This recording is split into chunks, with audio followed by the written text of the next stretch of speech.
Today, we're going to focus on your hips.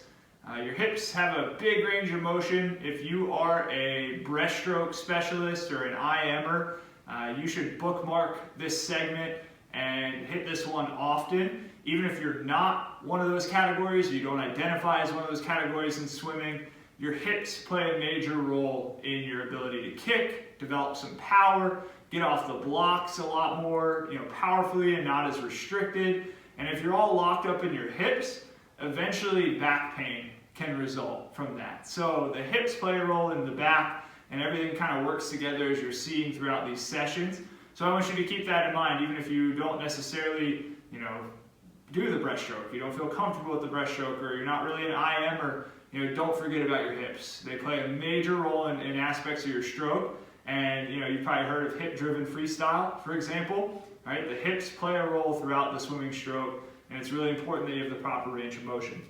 So we're going to go through a couple exercises today. First one, you can watch me and then execute. You're going to be down on your back. I want you to drive one knee into your chest. Your head is down on the ground. And then I want you to draw as big of a circle as you can with your hip without causing any sort of pain or discomfort. Your low back stays on the ground.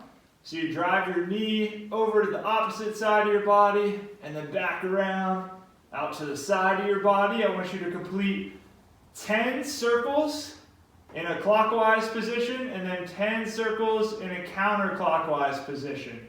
And you're going to do this on each side. So go ahead and get after that, trying to work through a full range of motion. This is just helping glide your hip through a lot of those little endpoints where maybe you get stuck. So after you do 10 one way, you're switching your circles and going 10 the other direction for a total of 20 on each side. And I want you to think about low back firm to the ground, really nice and controlled rotation, and really trying to work through a full range of motion. As you're doing this, I don't want to see you just whipping around out of control and kind of wiggling all over the place. This should be a really controlled circle, covering as much range of motion as you can in a nice controlled manner. If you do find a point that feels a little bit tight, feel free to pause there, take a nice deep breath, and then continue on with your circles. So again, we're going 10 each direction on each side, and you're just really working through whatever range of motion you can and kind of finding those nooks and crannies where you might get stuck a little bit. And we don't want to force our way through those, but we want to know where they're at so we can work on them and make sure we have the proper range of motion to complete all the different strokes and patterns that we have in the sport of swimming. So go ahead and keep knocking those out as you go. One thing to really focus on again is if you have really tight hips, it's eventually going to show up in the form of back pain. So we want to avoid that at all costs. Once you start getting back pain, even outside of the sport of swimming, back pain just limits so much of what you can do, and not have that restriction present is really key to get through your training as best as possible and get through at a high level. If you're always having to deal with some sort of nagging pain that we can avoid, it eventually just adds up. It's mentally taxing, right? There's a mental stress that occurs from pain. And that's something we want to avoid by having this kind of prehab approach or being on top of these movements ahead of time so that we can move forward without all this limitation and restriction. So I see some of you are still finishing up. Just keep going with that. You can listen as I go through the next exercise.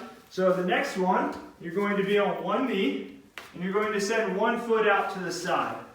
So I want you to focus on keeping your foot down flat on the foot that's out to the side. Try to straighten this leg out as much as you can. Your toe is tucked on this back knee that's bent. And then all you're doing is putting your hands out slightly in front of you, pushing back for a light stretch, pause for about 2 seconds, and release. Push back, pushing your hips back to your heel, 2-second pause, and release. I want you to go for 10 on each side. Just nice and steady, pushing back, pause and hold, and release. As you get back here, you might feel this tendency to want to round. I want you to try to avoid that rounding of your back as best you can. So really think about pushing your chest out in front of you as you push back to really help keep your back in a nice stable position. A little rounding's okay, but if we're really kind of bailing out of the movement and rounding with our back, that's not really going to help. So I want 10 on each side, nice steady pause for about 2 seconds, and then release. So that one you can feel a little bit in your inner thigh or your groin, as you might know it. If you've ever done any sort of breaststroke, the biggest thing I see is come taper time, right? We get to taper time, we're all excited to drop the yardage a little bit, increase the intensity, get ready to race. Well, that also means you're probably increasing the intensity of your kick in practice. And then as you do that, a lot of times groin pulls start to pop up. And that's just a frustrating thing to have happen in taper time, right? That's the time you're supposed to start feeling good. We're peeling back all the hard work we've done to see what we can accomplish, and then you have a groin pull. That's just frustrating. And a lot of that comes down to muscles and tendons and everything not being able to lengthen the way they're supposed to, not being able to absorb force the way they're supposed to. And so we prevent that with proper range of motion practice, and then also strengthening things like your adductor complex, which we'll do with things like lateral lunges, for example.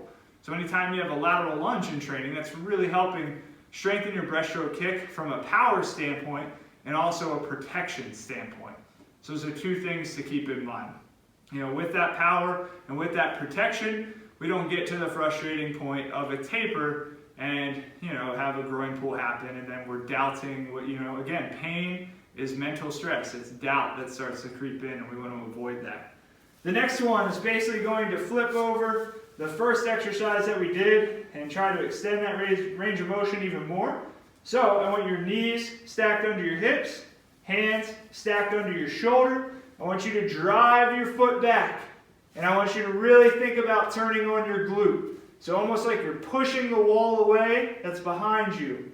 Okay? As you complete this push, I don't want to see a huge arch in your low back. So push the wall away, really turn on your glute, swing the leg out to the side, back around, and down. So again, push, swing, back around, and down. Let's go 5 on each side. 5 slow and steady on each side. One more time for me demoing. Push the wall away, turn the glute on, minimizing low back arch, swing that leg around, back out and down. Just going for 5 on each side. This one falls in that category of if you just rush it, you're not going to get the same value. I want it slow. I want full range of motion. Really try to extend your leg. Try to really loop that leg around like you're trying to go over a basketball or something to your side. And you have to clear a certain amount of distance to make it happen. If you just kind of rush through it and just do it, you're not going to get the same amount of activation. And then, honestly, you're probably falling out of position a little bit, which defeats the purpose of what we're trying to do. So, one of my colleagues had a really great quote, and it basically goes that by slowing things down, you find your need, and when you correct your need, then you have room for speed. Okay? So by slowing things down, we find what we need to work on.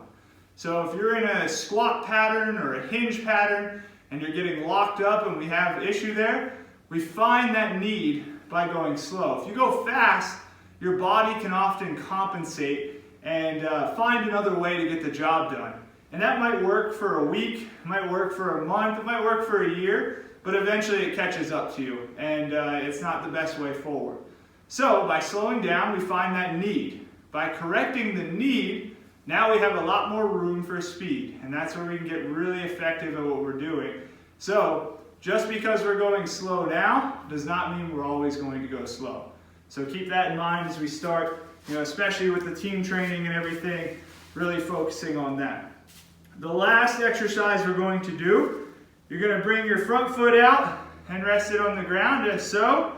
Back knee lines up with about the middle of your front foot, and then your back heel is stacked right under the back knee. So it's almost like, if you've ever heard of a 90-90 position, it's kind of like that. It's not quite the 90-degree angle that you would normally see. And for some of you, this might be hard enough to try to get both knees down on the ground. You might be in this position here. If you are, you can stack something like a towel or a yoga block or a foam roller underneath your knees to start, just to give you a little bit of support. But I want you to sit up nice and tall, okay? So I don't want you curling over trying to get in this position. Sit up nice and tall. For some of you, this might be hard enough.